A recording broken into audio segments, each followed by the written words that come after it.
Salve turma, boa tarde, olá, salve, salve, bem-vindos a mais uma aula de Geografia, tá certo? Hoje o professor teve a necessidade, tá bom gente, de fazer a gravação do vídeo, tá bom? Mas na próxima a gente retorna, se Deus quiser, com as nossas aulas através do Google Meet. Eu acho muito mais interessante, né? Você interage comigo, você falando no vídeo é muito mais complexo, porque você grava, de repente vai ver, faltou informação, você tem que refazer, e enfim, mas é o meu ponto de vista. Tá certo, galerinha? Vamos dar continuidade sim ao estudo do continente asiático, maior continente, né, de maior concentração populacional, é óbvio, tá bom? E para entendê-lo melhor, né, devido à sua extensão territorial, à sua diversidade, tá, especificamente falando, tá certo? A gente precisa regionalizar. E essa regionalização, você já sabe, deu para perceber junto do livro didático, ela vai se dar em determinadas regiões, né? O caso, por exemplo, do Oriente Médio, a Ásia Setentrional, né? A Ásia Meridional, o Extremo Oriente, tá bom? O Sudoeste da Ásia, enfim. Então hoje a gente começa a trabalhar nessa regionalização, e essa regionalização destacando o Oriente Médio. Vale muito a pena ficar atento a esse conteúdo, porque o Oriente Médio, gente, representa uma região de instabilidades, principalmente religiosas, mas também política, tá? Também econômica, tá? A gente vê muito o Oriente Médio nos telejornais, nas mídias, tá? E você, estudante, precisa sim saber de alguma coisa, né? Compreender alguma coisa sobre essa região, sobre esse assunto, perfeito? Gente, primeira informação a ser mencionada é que sobre a sua localização, o Oriente Médio é como se fosse uma espécie de ponto de confluência, ou seja, um ponto de encontro, tá?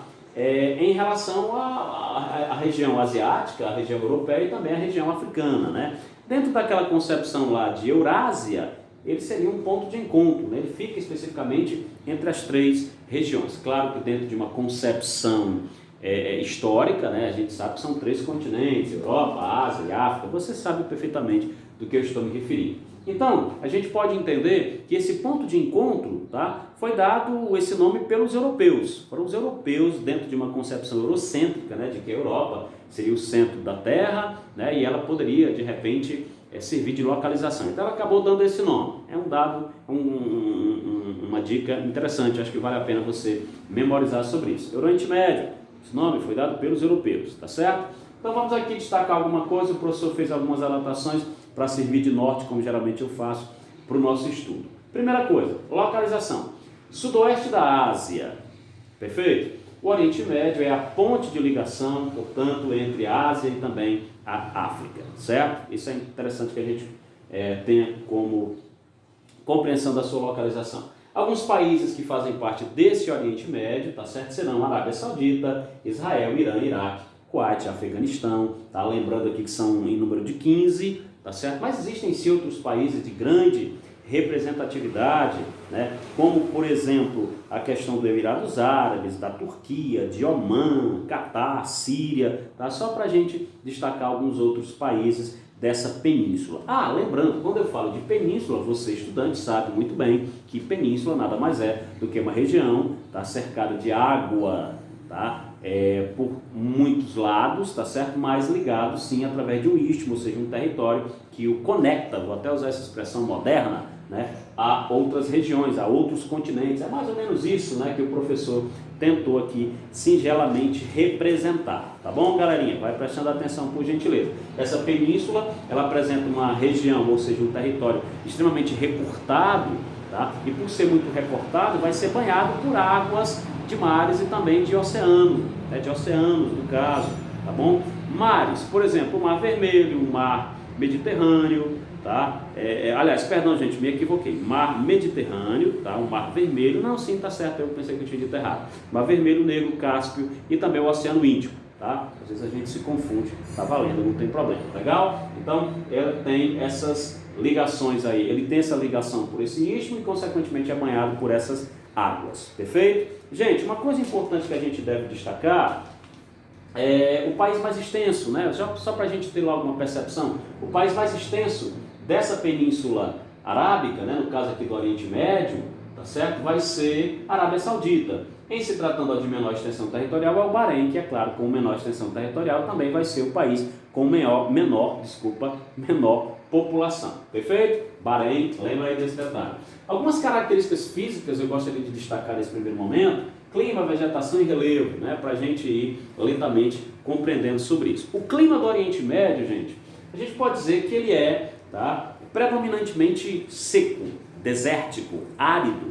Tá? Existem áreas, evidentemente, com desenvolvimentos econômicos, tá bom? Desenvolvimentos, vamos colocar assim, de produção do campo, também da agropecuária, que são aquelas regiões que vão estar, certo, banhadas pelo mar Mediterrâneo, portanto com clima mediterrâneo, tá bom? Então eu não posso dizer que todo o território do Oriente Médio é seco. Existem regiões que são favorecidas por esse clima. E esse clima desértico, né, esse clima seco, de aridez, vai trazer para a grande maioria desse território, gente, tá, um tipo de vegetação, claro, assim também como os da regiões frias, como é o caso da tundra, tá? Vegetação adaptada, perfeito? Ou seja, nós encontraremos estepes e, consequentemente, também as chamadas xerófilas. Estepes, você sabe, né?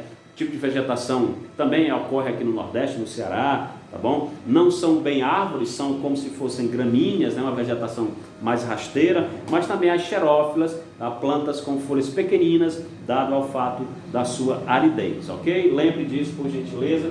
Clima e vegetação. Clima, boa parte dele, a grande maioria dele seca, tá? Representando então regiões desérticas. Isso vai ser muito influenciado na população, vai ser muito influente, perdão, na população e, consequentemente, essa vegetação também é adaptada para a região. Legal? Clima e vegetação. Sobre o relevo, a gente destaca algumas coisas importantes. Primeiro, tá? Uma cadeia montanhosa. Existe uma cadeia montanhosa no Oriente Médio, tá bom? Com altitudes elevadíssimas. No caso, por exemplo, essa cadeia chamada de Hindu Kush. Ela fica especificamente entre o norte da Turquia e também o Afeganistão, certo? Lembra aí dessa cadeia montanhosa, vai ter aí em torno de 5.000 metros de altitude, tá? É relativamente alto, né? 5.000 aí, tá bom? Ou seja, regiões montanhosas, tá? Nesse Oriente Médio. Legal, gente? Chama também muita atenção, já que a gente está falando de relevo, tá? A chamada planície, né, da Mesopotâmia, aquela região onde no passado abrigou as primeiras civilizações, né? Regiões banhadas lá pelas águas do rio Tigre, do rio Eufrates, você sabe muito bem. Chama também muita atenção outra coisa importante, que é nessa região o surgimento de golfos. Quem não sabe o que é um golfo, é uma ponta territorial, vamos colocar assim, e a partir dessa ponta começa a se expandir, né? E essa expansão é como se fosse uma espécie de triângulo. Golfo é mais ou menos isso, tá bom? Um golfo é mais ou menos isso. E aí você destaca o Golfo Pérsico, você destaca o Golfo de Omã e você destaca, sem dúvida, o Estreito de Hormuz, tá? E é legal a gente colocar aqui, essa região está muito associada à questão da exploração petrolífera. Você sabe, o Oriente Médio, onde mais se encontra petróleo, mais de 50% desse petróleo que é exportado, tá, explorado, vem lá do Oriente Médio, né? Não é à toa que o Oriente Médio, por ser grande produtor de petróleo, né, consequentemente exportador, foi vítima no passado, ainda é vítima hoje mesmo na contemporaneidade de influências externas, né, de países como, por exemplo, os Estados Unidos, né, Estados Unidos que já mexeu ali, já meteu o dedinho em algumas áreas, já criou conflitos, tá, e etc e tal. A gente sempre deve lembrar disso, beleza? Não se esqueçam dessas características específicas. Bom, se a gente for falar sobre alguns aspectos humanos, né, como o professor aqui colocou, tá, eu poderia dizer o seguinte, tá bom? O Oriente Médio, ele tem uma população grande, tá, maior do que inclusive o Brasil, é uma grande população, tá certo? Aí vai ter em torno de 310 milhões de pessoas, mas a gente deve colocar que é mal distribuído, né, dado ao fato de haver grandes desertos, perfeito? A questão climática, né, evidentemente. E é óbvio que as pessoas vão se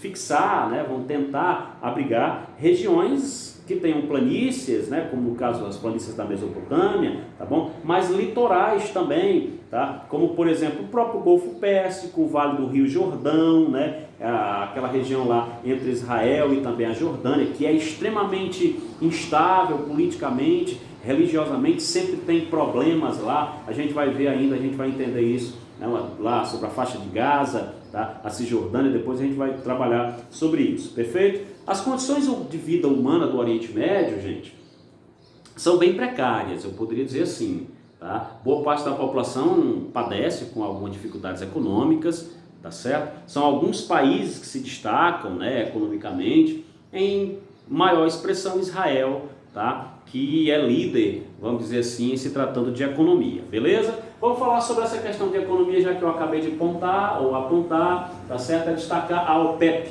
Organização dos Países Exportadores de Petróleo. O que é que isso significa dizer? Esse organismo foi criado a partir da década de 60, tá, gente? No intuito de monopolizar a produção petrolífera e, consequentemente, vendê-la para fora, né? Exportando esse produto extremamente importante. Então, essa OPEPA, tá? OPEP, perdão, desculpa. OPEPA é quando meu filho está assistindo os desenhos, né? Desculpa, tá bom, gente?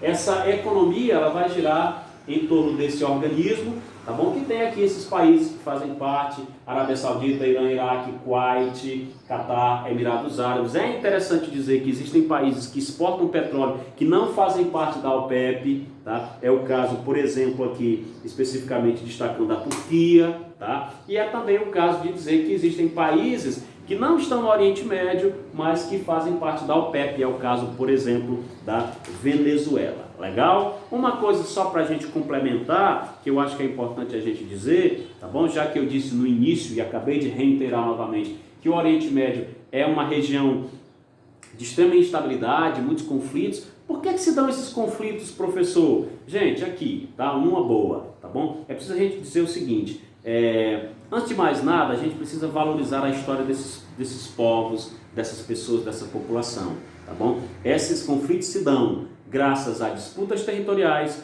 se dão graças a disputas por água, né? Ou seja, por áreas onde existam água, já que existe uma aridez muito grande nessa região, tá? E, consequentemente, também a questão de influências externas, tá bom? Eu acho que isso também a gente deve colocar nesse primeiro momento para a gente poder compreender alguns conflitos, né, árabes, israelense, tá? E assim seguiremos com os nossos assuntos, perfeito? Bom, gente, essa é a primeira parte que a gente fala sobre o Oriente Médio, tá bom? Essa região de confluência, de ponto de encontro, beleza? Eu acho que deu para você pegar aí alguma coisa. Se não deu, você vai rever o vídeo, tá bom? Na sequência, a gente vai estar estudando ainda sobre essas problemáticas, tá bom? Em determinadas regiões, é o caso da faixa de Gaza, da Cisjordânia, tá?